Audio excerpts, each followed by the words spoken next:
Thank you, Mr. Chairman. Mr. Sullivan, I'd like to ask you a couple questions. You stated in your testimony that the former Region 6 Administrator, Armendariz, met with your organization in 2010 and made it clear, quote, he intended to initiate an attack on oil and natural gas producers within Region 6. Could you tell us more about that meeting and why he gave the impression that he would be aggressive with the oil and natural gas producers?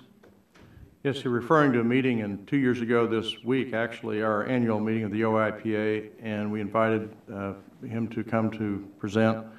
And there are probably 600 Oklahoma producers at that meeting.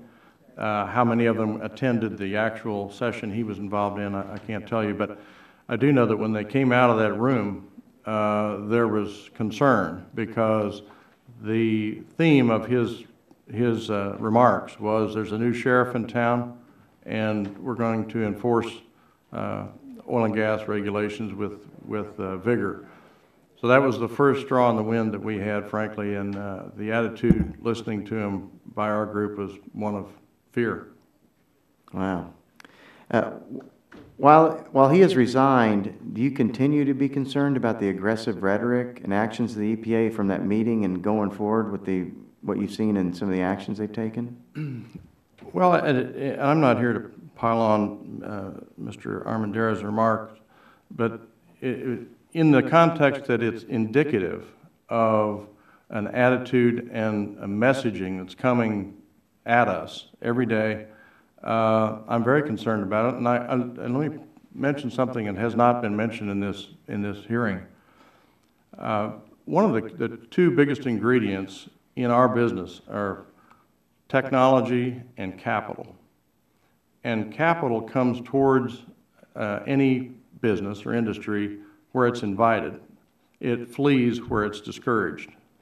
And with this kind of error or threat, if you want to call it that, of overreaching by EPA into our industry, that capital can very easily go anywhere else. Last year, calendar 2011, I plowed back 130% of the cash flow from our little company. Well, how'd you do that? Well, I went outside and put all mine back on the table and went out and attracted some other capital. In sitting with those people who I'm asking to write checks to go drill wells for, they are reluctant to put money into an industry that has this kind of overreach, the cloud there. So when these messages are being sent, not just from Mr. Armendariz, but from the entire EPA experience where we deal with them along the way, it's very harmful to our company. As I testified, every dollar we put into the business, there's $5 of benefit. So anyway, that's the way I kind of measure it, is it's scaring away money. That's awful. Well, do concerns about EPA regulatory overreach impact economic growth? You've talked about that, job creation. And, you know, one of the things one of the biggest complaints I get when I go around the district or Oklahoma or in the country for that matter, and it kind of underscores what you said, is that they say, what are you politicians going to do to create jobs? You know, unemployment's high, unacceptable levels. And the thing that we don't create jobs, politicians don't, but we can get out of the way. And regulations, some are very necessary, but there is an overreach out there right now. And it's keeping a lot of cash on the sidelines. The cash is not the problem. Capital formation's there. Their debt is cheap. There's a lot of private equity. Interest rates are low. But there's still a lot of money on the sidelines, like you were talking about, Mr. Sullivan.